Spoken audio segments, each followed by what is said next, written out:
Chers frères en Christ, le dicaster pour la cause des saints a finalement décidé de suspendre le dossier de béatification de la mystique italienne, connue sous le nom de Luisa Piccarreta.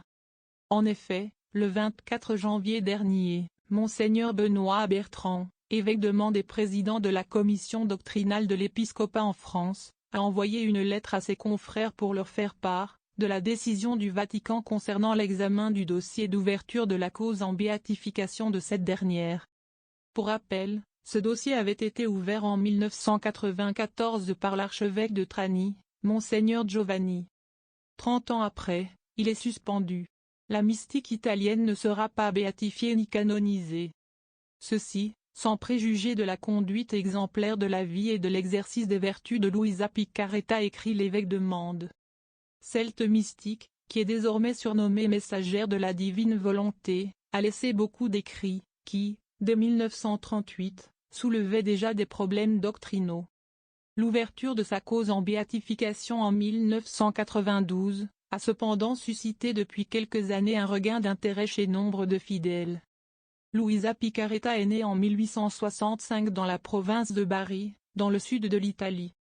Elle aurait été, selon ses dires, porteuse des stigmates de façon invisible. Malade et alitée depuis l'âge de 16 ans, et jusqu'à sa mort en 1947, elle est entrée à 18 ans dans le tiers-ordre des Dominicains.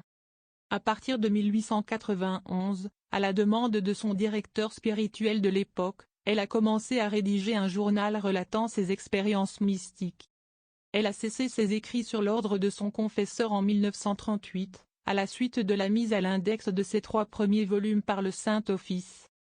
Dans sa lettre, Monseigneur Bertrand reprend les arguments avancés par le dicaster pour la cause des saints, qui sont de 3 natures, à savoir théologique, christologique et anthropologique. En conséquence, le préfet du dicaster, le cardinal Marcello Semeraro, avait demandé d'évaluer la diffusion populaire de tels éléments en vue d'éviter la confusion parmi les croyants. Les difficultés relevées dans les écrits sont de nature, à la fois théologique, c'est-à-dire, d'une conception de la divine volonté trop mécanique et obsessionnelle, et ne semblant pas laisser à l'homme la possibilité d'exercer son libre arbitre.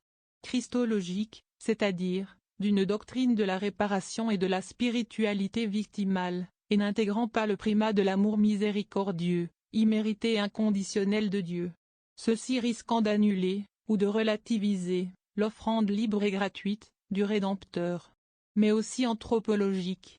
Une spiritualité marquée par un pessimisme sur la nature humaine, avec peu de référence à la résurrection du Christ, à l'espérance chrétienne, à la grâce sanctifiante, à la bonté de la création, et à la communion ecclésiale, écrit l'évêque.